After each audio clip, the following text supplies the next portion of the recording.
I'm Golda Valez, and I'm bringing you a panel of people to talk about the opioid crisis. We've all heard a lot about it on the news. In 2014, more people died from opioid addiction and overdoses than died in car accidents. So this is a real, huge, growing problem. There's been a lot of public attention at the national level, but what we want to do is bring it down to the local level. And I have with us some guests here. This is Susana Castro. She is the founder of the CREE project. This is Joel Feynman, and he is the chief public defender here in Pima County. And this is Sharon Gerard, and she is a physician's assistant, retired now, is that right? But you worked in the emergency room. So I'm going to let these guys introduce themselves, and everyone here has something to say on the front lines and what we could do as a community and as individuals to fight the opioid crisis. Sharon, do you want to go first, kind of what your take is on this from your experience? Yeah. So we started out with a crisis. We all remember crack and heroin back in the 60s and 70s. And in the 90s, they changed something in medicine where they put an increased emphasis on pain, which is the fifth vital sign. So there was a lot more emphasis on treating pain. I'm going to speak on a couple of things, but I don't think that what I'm saying is the be-all and end-all. We need to have a discussion about that. But from my take as a healthcare professional, I'm not sure which came first, but we did work very hard in the 70s and 80s and the 90s to try to get rid of crack and heroin. We had heroin back in the 60s. We really started working on doing things with pain, and the drug companies started coming out with more and more specific and higher dose pain medication and using it more judiciously or more effectively and more so for people trying to get rid of their pain. Whether that's what caused it, I can't tell you for sure. We'll have that discussion.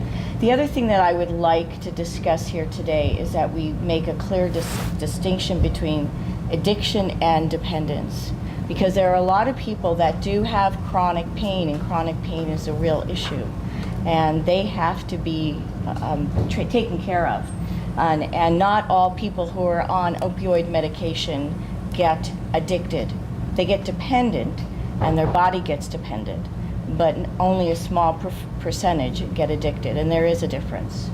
There is, also we have taken it out of the realm of the primary care provider who saw the patient as a whole and took care of their health care problems, from what we say cradle to grave or womb to tomb, someone that knew the patient very well, and we have compartmentalized health care now, so to get drug medications such as this, we need to see a specialist, such as a chronic pain provider.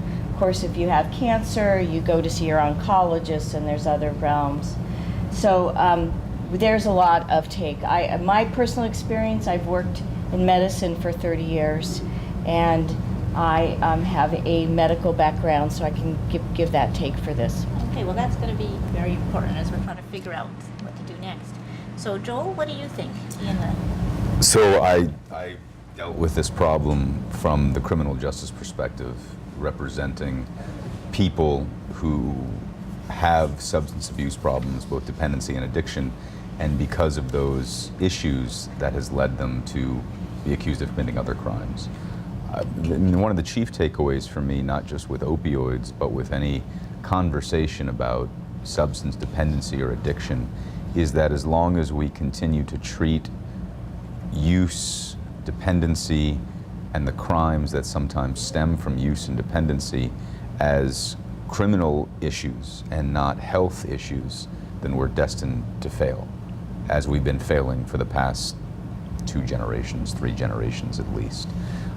There is no way to criminalize our way out of either the opioid problem or the crack cocaine problem or any sort of drug-related problem. The only way to solve it once and for all is to address the underlying issues which often contribute to people's dependence on opioids. And those are not criminal issues. Those are mental health issues. Those are physical issues. Those are issues of trauma. Those are issues of education. Those are issues of social access and educational access and political access. They're basically issues of everything except criminal justice. And what we as a society have chosen to do is only consider the opioid problem, or I should say the issues that often stem from the opioid problem, within the context of criminal justice, which is exactly the wrong way to do it. So until we really revolutionize the entire system and understand that nobody should ever go to jail or prison for either having an addiction or dependency, or even for committing a crime based on that addiction or dependency, then we're setting ourselves up for failure. Well, you gave me some things to think about, and I have questions, but I think it's Susanna's turn. Okay. Okay, well, the reason I'm here today is because I have a very personal story to tell about this opioid epidemic. And that is that my son, Craig Castro-Top,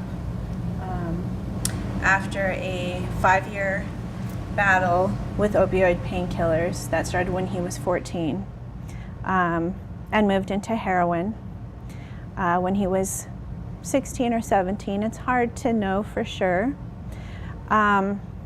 Overdosed on May 5th, 2015 in downtown Tucson on Cinco de Mayo.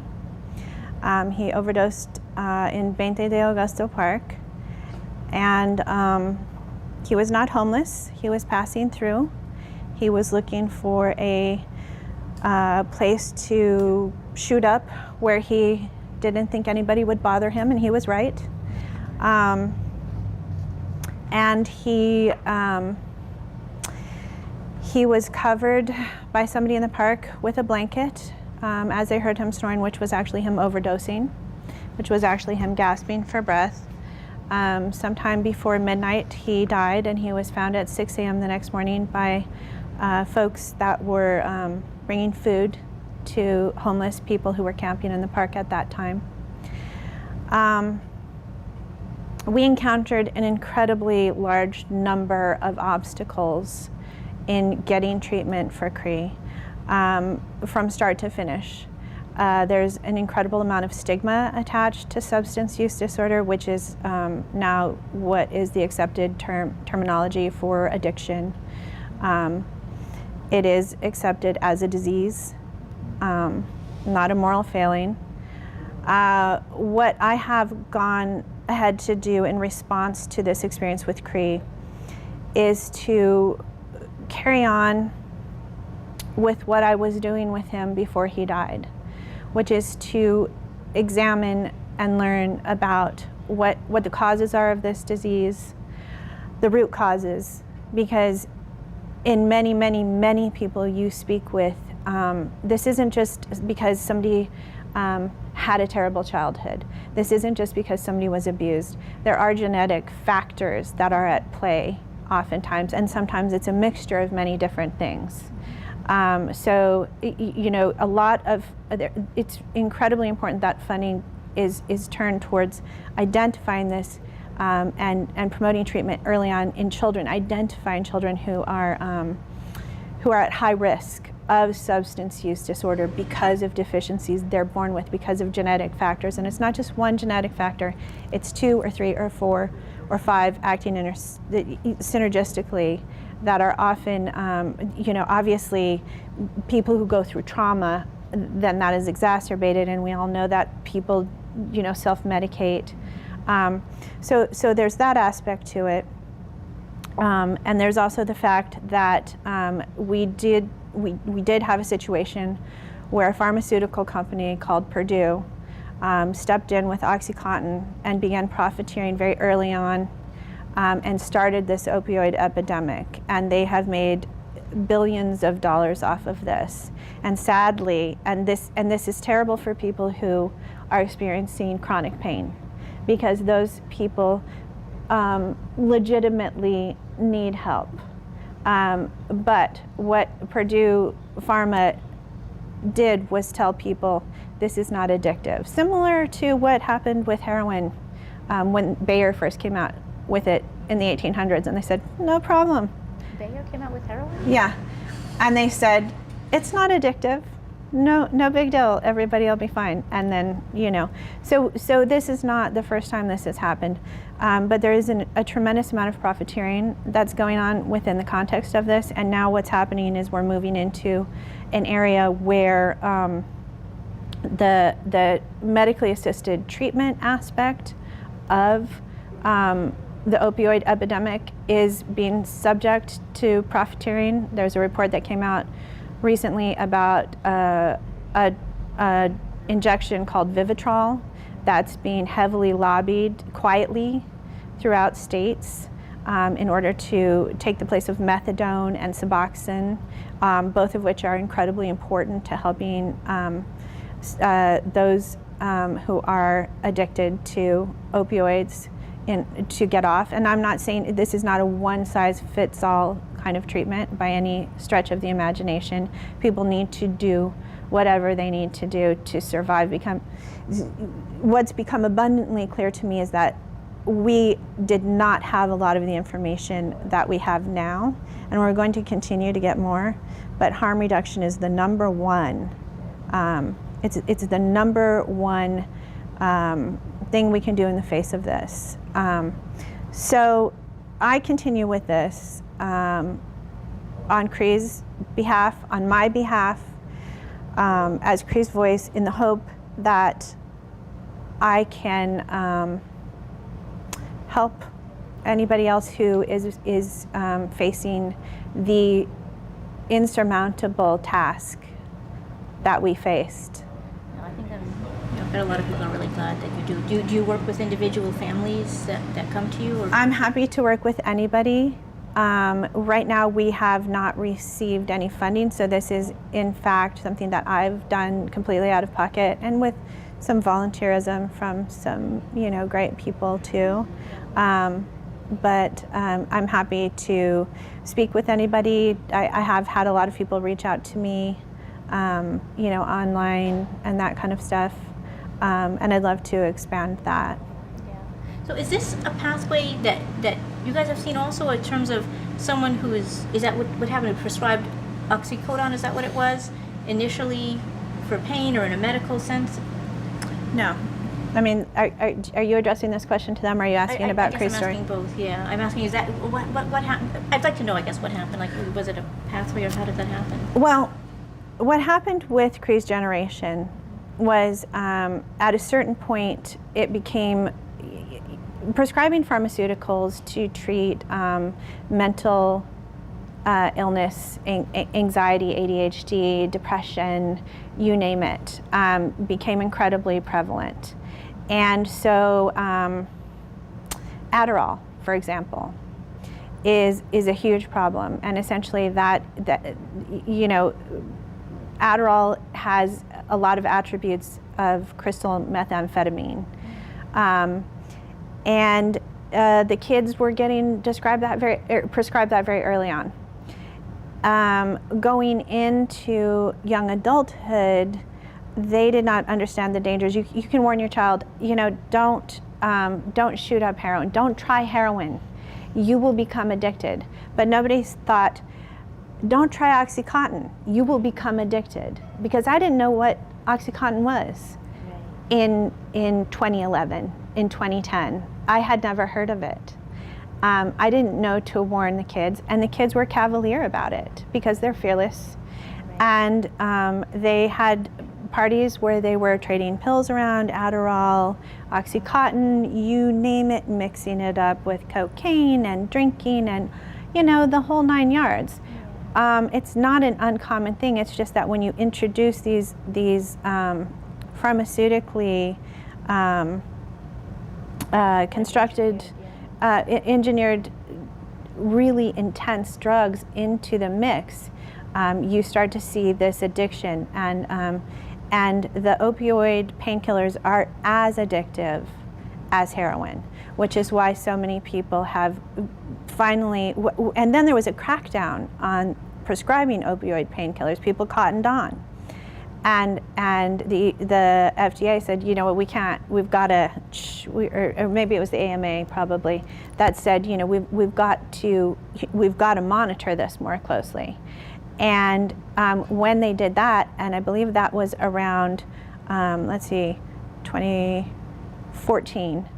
That was when a lot of the people who were addicted to the OxyContin and the different painkillers moved to street heroin, and the Mexican cartels actually, incidentally, knew what was going on and started moving really cheap black tar heroin into the entire country and running it, and you know. Right. If there's a demand, somebody's going to supply it, and the demand kind of was generated by this. So I guess the question that I want to reach in some way is, what kinds of interventions, like what could people have done, and maybe that's a question for you guys with your experience in criminal justice and in the area, what could people have done? And then I would probably want to know what you think, Susanna, You're if that talking would be about effective. going back to 2011 what kind of, I mean, right now, suppose we know where there's going to be a party tonight where there's a bunch of 19-year-olds and they're going to be doing something. What kinds of interventions, or maybe there's some people who have just been arrested, or maybe there's someone who just came in the hospital. What kinds of interventions are effective? It's not a simplistic answer. Let me give you an experience. Practicing medicine in the emergency room and having people come in on Friday nights and saying they've run out of their OxyContin. And I never could believe how many people were actually on fentanyl for pain. Now, fentanyl was only used by anesthesiologists for people who are undergoing surgery.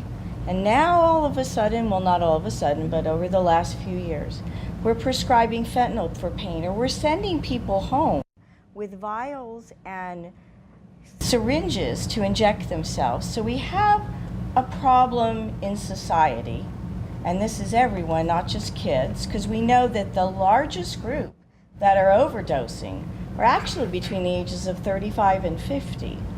That's growing, maybe not all of them, but it's the largest group that's growing, is that we have an issue in the society with unmanaged pain. And so what do we do? Now, chronic pain can come from various reasons. It can be cancer with palliative care. It can be chronic problems like multiple sclerosis, fibromyalgia, and there are numerous neurological issues that actually cause disseminated pain. And these are incurable, and you live the rest of your life with this. But we have answers. I mean, what about legalizing marijuana? Now, some states have done that. Now, if you look at the statistics, Colorado actually says that their overdoses actually, in one report, went up after they legalized marijuana for any use, not just medical marijuana. But we do know that marijuana could play a very, very important part in the use for managing chronic pain. I saw a study that said the overdoses went down in the states So overall. I still think it plays an important part. Another thing that changed back around 2011 or even before, because I lived and practiced medicine in England, and you're not allowed to make commercials for drugs and to direct-to-consumer advertising. Why is it necessary that someone without a medical degree all of a sudden can walk into their doctor's office and decide this is the medication for them, which does have a dilemma for us as providers that, well, it may not be the cheapest, it may not be the right medication, and then you're put into an adversarial relationship with the patient. Instead of trying to treat them, you have to tell them that, you know, they have to educate them about the medication. But does it not start a mindset in someone saying, well, you know, if I can be my own person, if I can be my own prescriber, then let's take it the next step and prescribe myself whatever else is necessary.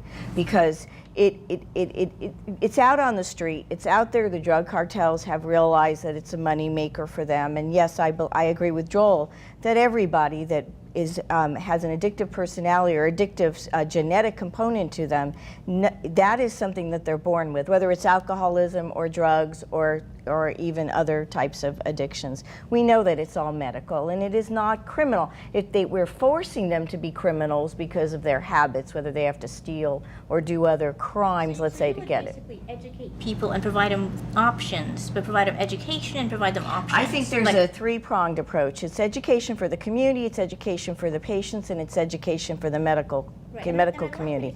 And the medical community has pushed it. They've pushed it out of the way and said it's the pain management people now. And those people are specialists and anesthesiologists who are now allowed to have pain management, be pain management providers and I'm not making judgments on that, don't get me wrong. But we also have to coordinate and educate the community. We have to educate the community on how to use, and we'll probably talk about Narcan or naloxone, on how to combat an overdose. We need to get out in the community, and for every commercial that tells you go ask your doctor for whatever medication, we need to promote this like we promoted the anti-smoking campaigns, which we know have worked.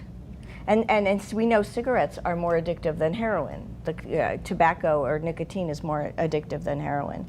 So then we have to educate families. We have to educate children. Are we doing it in the schools? Are we doing a good job in the schools? Are we doing a good job in the family? So I know I'm talking quite a bit, but there is a lot that needs to be done. I have to just tell you, though, because I talked about England, you can't get hydrocodone in England. There's no hydrocodone, but yet you can buy codeine over the counter.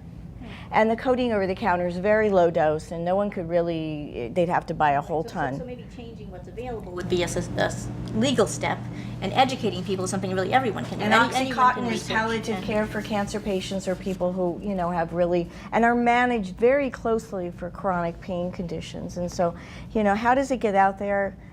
It's a difficult issue, but yeah. I don't want to. Sure. I'm curious what you would say, Joel. What's the most effective intervention you would say for the people who are your clients? What helps them change around and get off? I'm just not sure. I can list some things. I don't like approaching it from that angle. Well, how would you approach it then? Until we legalize all drugs, and until we spend the money that goes to the criminal justice system on the mental health and physical health systems, educational system, and until we do all we can to prevent people from becoming drug addicts in the first place, then everything else is sort of trying to put out the fire. When I really believe that all of our energy should be going towards, not to write off the people who have addictions currently, but the sooner we devote more of our energy and time to keeping the fire from starting in the first place, then the healthier society we have in the long run. Right, but a regular person in between elections could join up with an advocacy group, or they could join up to advocate legalizing things, but mostly in between the election cycles when we can make these changes and get the people in who can make the changes. Suppose this week, I know somebody's got a problem. I can't tell them, well, wait till 2018, maybe we'll get a different majority in and we're good. What would you say are the most effective things that somebody could do if I hear about somebody, if I know about somebody, if there's a parent? Yeah, I'm hesitant to offer an opinion just because that's outside of I'm a lawyer, not a doctor or a substance abuse specialist. Right. I would like to just interject that we need many, many, many more beds. We need easy access into the treatment facilities. I like your idea of the legalization. I think I agree with the marijuana needs to be completely legalized. And I think marijuana is one of those drugs that there's so many fantastic uses for it that we've just skimmed the surface. There's never, as far as I know, been an actual recorded case of an overdose with marijuana. Yeah, I don't believe that's possible. Fall asleep first. And I agree as well. I think there's a couple of different countries that have successfully combated very serious opioid epidemics, and one is Portugal, and I believe maybe Lisbon, but it's by legalizing everything and taking the money that was going to incarcerating and putting people into treatment, saying, oh, okay, well, you've done this because you have a substance, you're addicted to a substance, you have a problem. And instead of putting you in jail for 1 or 2 years, we're going to put you into treatment for 1 or 2 years, because studies have also proven that, oftentimes what people are approved for is a month, Right. which is completely ineffective. Exactly. 6 months is a minimum with intensive outpatient care afterwards. 1 year is decent, and even then, aftercare, even then with opioid addiction, medically assisted treatment, the stigma needs to be lifted off of that, because there was a lot of pressure put on people to just, stick it out. Just tough it out, and the relapse rate for that is incredibly high. And it's almost impossible to withdraw. I mean, you have to be medically supervised to withdraw. It's an incredibly difficult. Yes. And I lost a husband to alcoholism, and it's not the same, but it is a substance addiction. And I do have a family member who's struggling with alcoholism as well. And it is very, very hard, and there's a stigma, so there's a denial that they don't want to talk about it. Right. One of the things that this person has said is, I don't want anybody to know my business, so she doesn't really freely want to go. And because she has tried rehab a couple of times and it didn't work, it's not going to work. I can do it myself. And we all know that the support.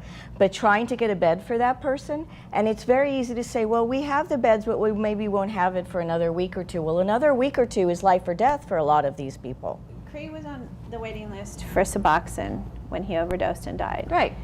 You can't have a waiting list. One of the things that we ran into locally here was that because he had private insurance, we could not access the treatment that was available through some of the local agencies. And so, and it would have been, $1,000 at least per month out of pocket to get him the Suboxone treatment that he needed. And at that time, the support, the destigmatization of medically assisted treatment was not as strongly in place as it is now. So we were confused and didn't know what to do. But that still is an issue. People still are trying to get treatment and not able to get it, and are dying while they're waiting. And we all know that when the addict says, I'm ready to stop, you better damn well get them in there then. That is, because I've seen it in my family, flips on a dime. She's ready, there's no beds, she's not ready the next day. And so we have to have those beds available. We have to put the money there in the state, and it's a lot of money, but in the long run, it will be best for us, and we can take the money from something else. Again, that's it's not working. Exactly. And another thing I think that you touched on was educating people working, in the emergency room in the hospitals. There was one rehabilitation center that I took Cree to when he was, he came home one day and he sat down with me on the porch and he said, I think I might have a little problem. I think I'm addicted to heroin.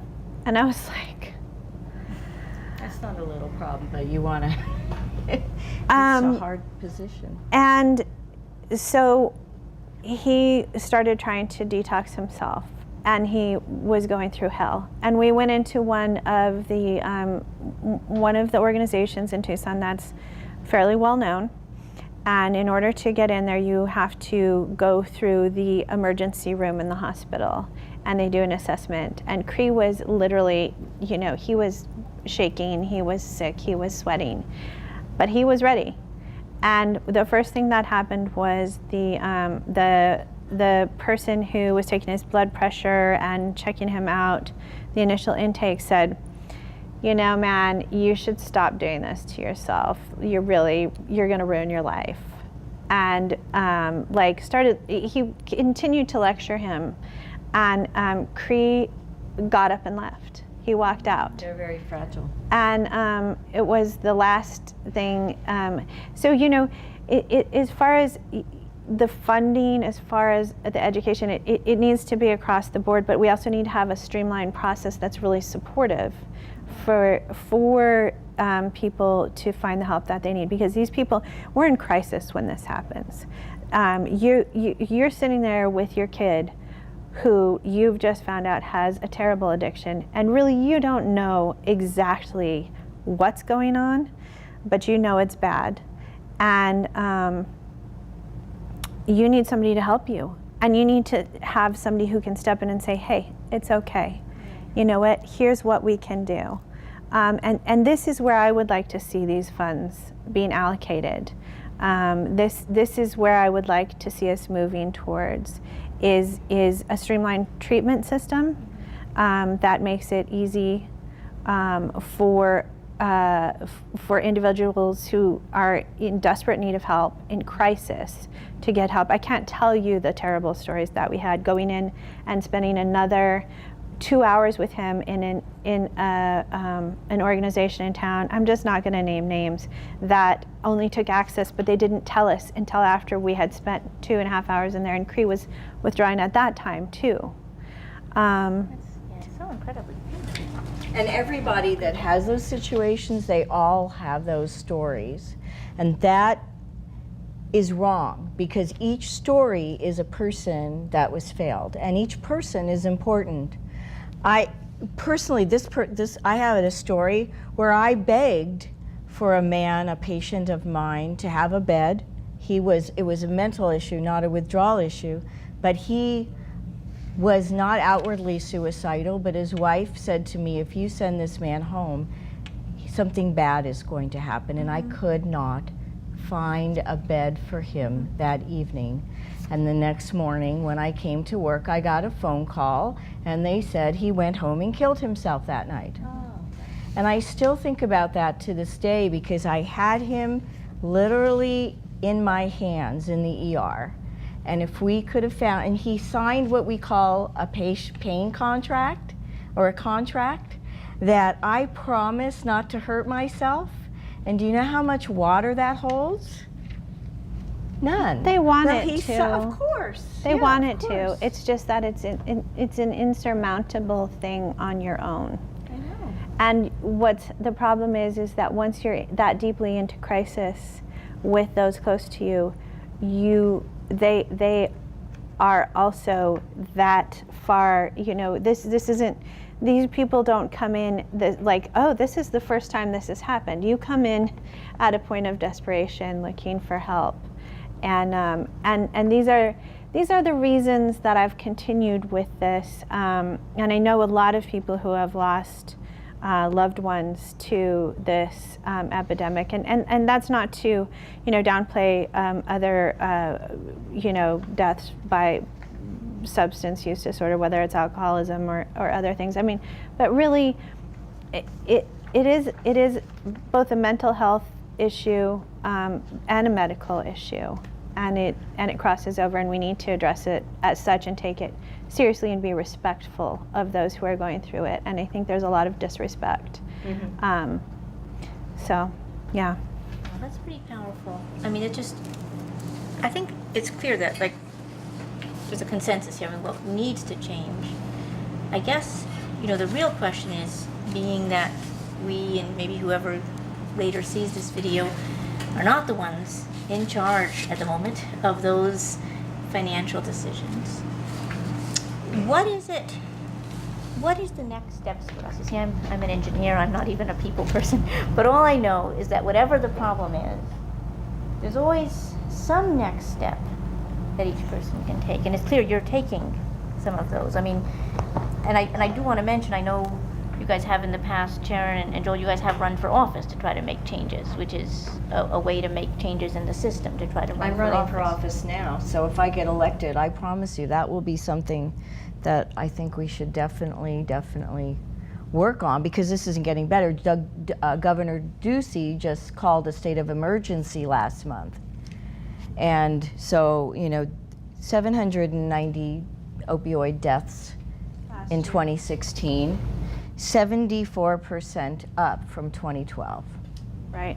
Those And they- numbers are atrocious. They expect it to hit 1,000 by 2019. And can we just talk about Narcan a little bit, or naloxone? Because I like the idea, but I'm worried it's just putting a little bit of a lipstick on the pig. It is a great idea, and it does work, and it does save lives. Please don't get me wrong.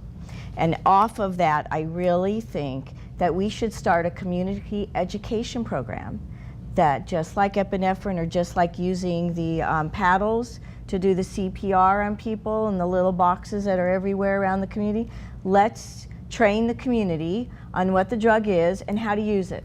Okay? We have an organization, and it's called Sonoran Prevention Works, and they are based in Phoenix, but they also have a branch in Tucson. They have some funding from Access for Narcan kits and distribute them free, and do statewide trainings on overdose reversal. And acknowledgement, understanding the signs of an overdose. Absolutely. It's the whole 9 yards. They advocate for harm reduction. And one of, there's many things we can do for harm reduction, but Narcan is one of the top,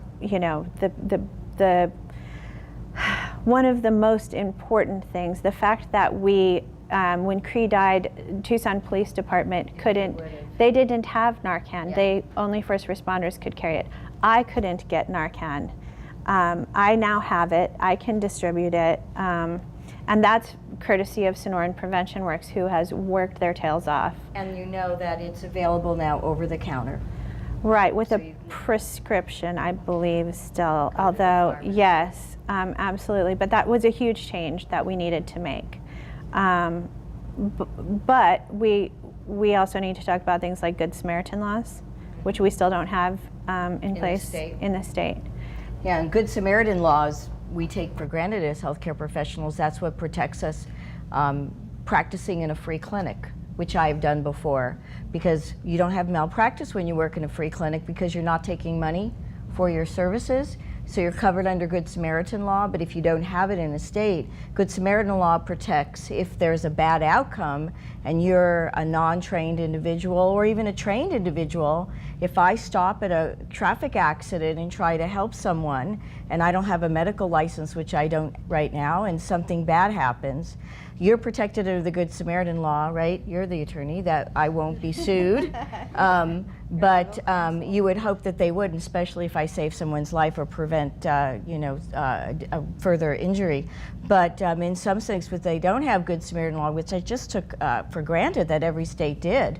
That's incredible. So that would be number one on my list, my goodness, because that way you're doing what you can to help that person. So it's the same thing if you try to defibrillate somebody and they still die of a heart attack, someone can turn around and say, well, maybe you caused it instead of prevented it. So it's not a good thing. Good Samaritan laws are extremely important for everyone. So that's a huge change that needs to happen. Has anything been done about getting a Good Samaritan law in this state? Not that I know of. Wow.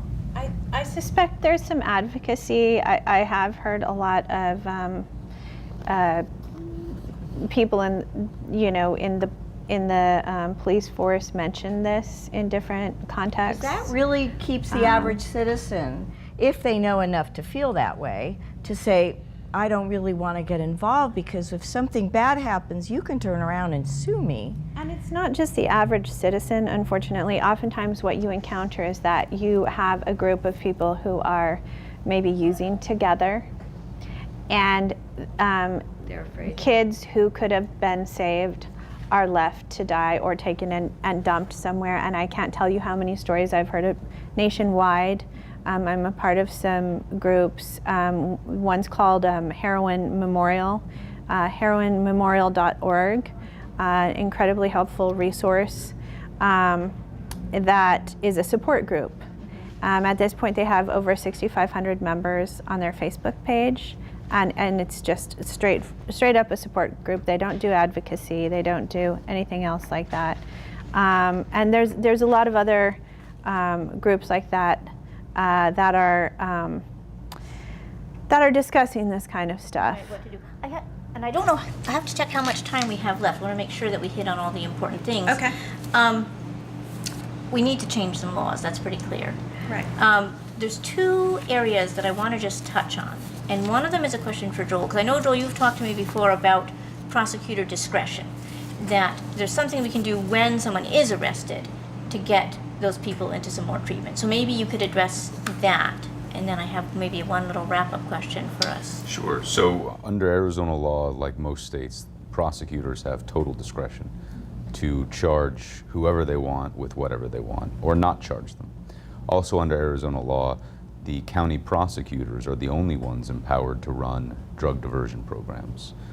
They have no requirements of who they're going to accept and how many people they're going to accept. It's entirely up to them.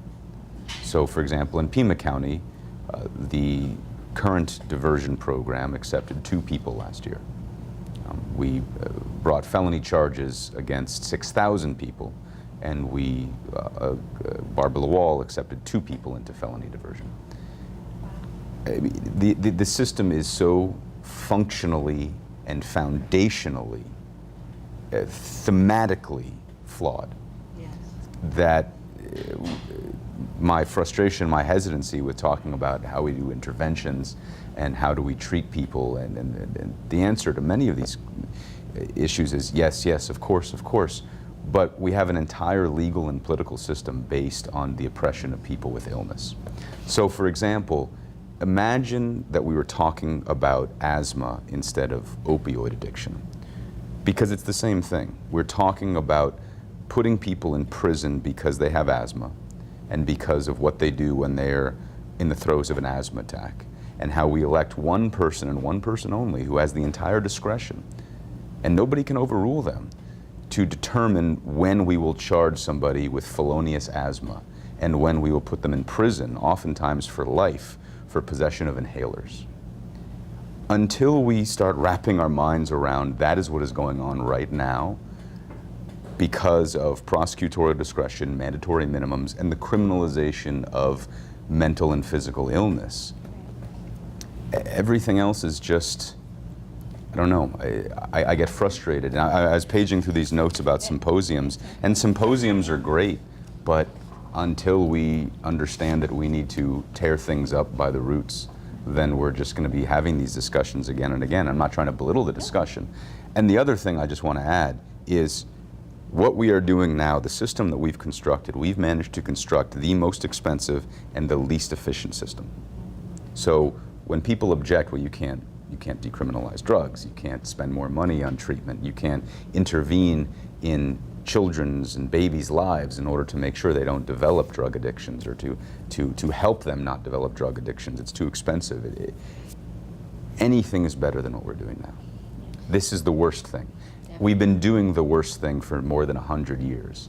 And it is endlessly frustrating to me that we have conversations, not this conversation, but other conversations revolving around, well, how do we do what we're doing better, when what we've been doing has been failing for 100 years?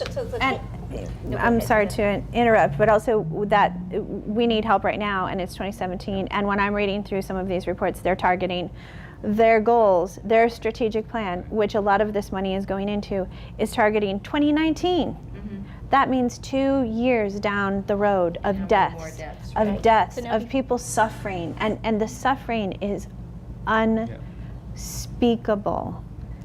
But what I'm hoping is that we don't want to depress the people who are listening and make them run away and hide. So luckily, there's hope. That's not not the thing. Luckily, there is something very effective that we can do. It's very immediate. Not vote for county attorneys, county sheriffs, state legislatures, and United States congresspeople who advocate the perpetuation of this system. Right. So there needs to be political change. And I'm hoping that the will to political change, I'm hoping it's building out there, and hopefully a lot of people are working in little groups that are maybe, there's a lot of little groups I know of out there that people are in who are trying to work for political change. And I'm all for political change. But you know, something does occur to me. If Mr. Ossoff had gone and put 10 million of the 20 million he had into a treatment center, at least we'd have a treatment center. So that's why on the road to political change, I want to channel some of this campaign money, some of this energy into helping individual people.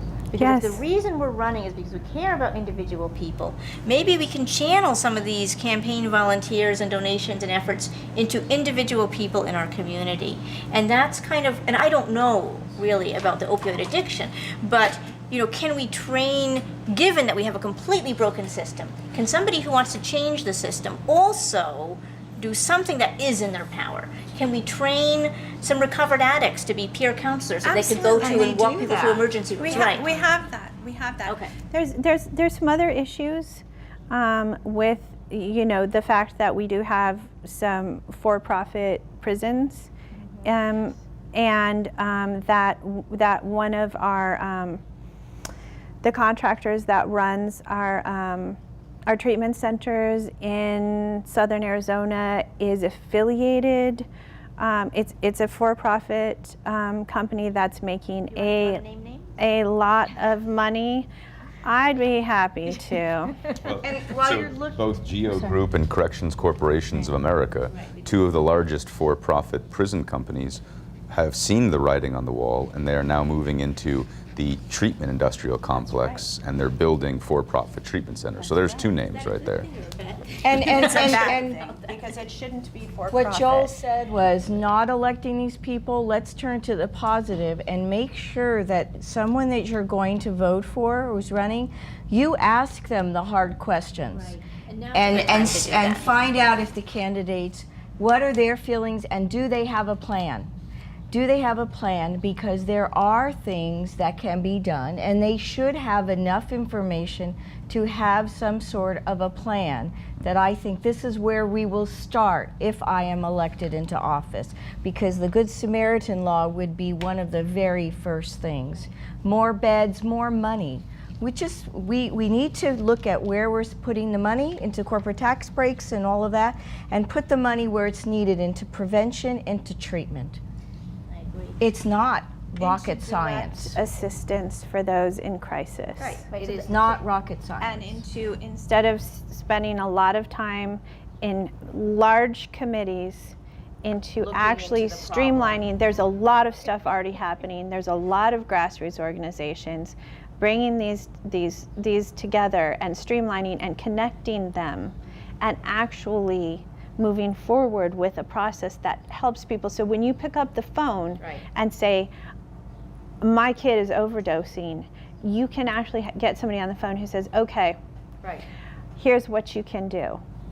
And that's education for healthcare, Has follow-up. It can't Because- just stop there. It can't just, the emergency room, you can't just take the kid to the emergency room and then have them say, Well, it's a shame, "They're because we do stabilized, need but to we'll see you increase the later. providers, Good and we luck." do need to have access in the emergency room. Absolutely. For counselors, social workers. needs to be Who are not comprehensive. 9 to 5, and you bring your child in at 6, I and agree. they've gone for the day, I which is agree. not unusual. 100%.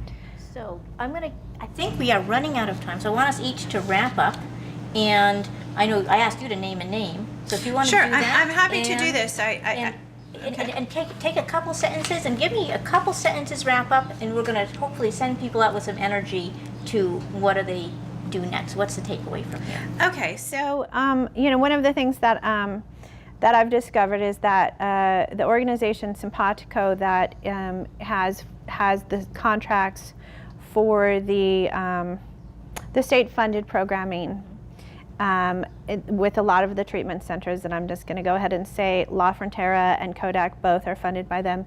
And I do know people who work for both and have worked for both, and they're lovely, wonderful people. This is not meant to say that the work that they're doing is not incredibly stellar. However, Simpatico is a for-profit country who is under the auspices of Centene, which is a Fortune 500 company. Over the past 33 years, Centene has grown to become a $40 billion member of the Fortune 500 trading on the New York Stock Exchange. Okay, so Simpatico is a subsidiary of that. And now they are moving, their parent company is in Missouri. And And now they're moving into a company called MHM, who is providing mental health services to federal and state prisons and local jails in more than 250 facilities across 14 states. It's good that they're providing it, but I'm concerned that it's maybe not the right Well, outcome. it's a incentives. for-profit organization as part of a Fortune 500 company. So, you know, you can draw your own conclusions and certainly research it yourself. I think I see a clear problem there was because if you're just getting the money from the number of people in jail, and you can just get more people put in jail, you get more customers, and that's a great way to get more Perhaps customers. there's a conflict of interest. So maybe there's a conflict there. You know, at least if it's, maybe we can say at least there needs to be a lot of oversight, that there needs to be results of people going out of the jails and out of the addiction, rather than just trying to get, because when you're a company, you want more customers. Perhaps you don't we want to should get rid of your customers. Perhaps we should So get that the might be an issue there. for-profit out. Of mental health treatment, out of health treatment, out of substance use disorder, and out Because of prisons. The incentives are backwards. You want repeat customers, but in this case you don't. So the incentives and are if- just backwards If for they're profitability. interconnected, How heavily incentivized are you to get this person out into the world? I think the incentives are all wrong. I agree with you. that's All my right. point. So, your two sentences, Joel, or a little more than that. What's your wrap up for us? I mean, it can be wrapped up in one sentence, which is tear it all down. And the second sentence is build it back up. And the third sentence is this is actually easier than anything else. It means educating ourselves about who we vote for. Yeah. I'll give you an example.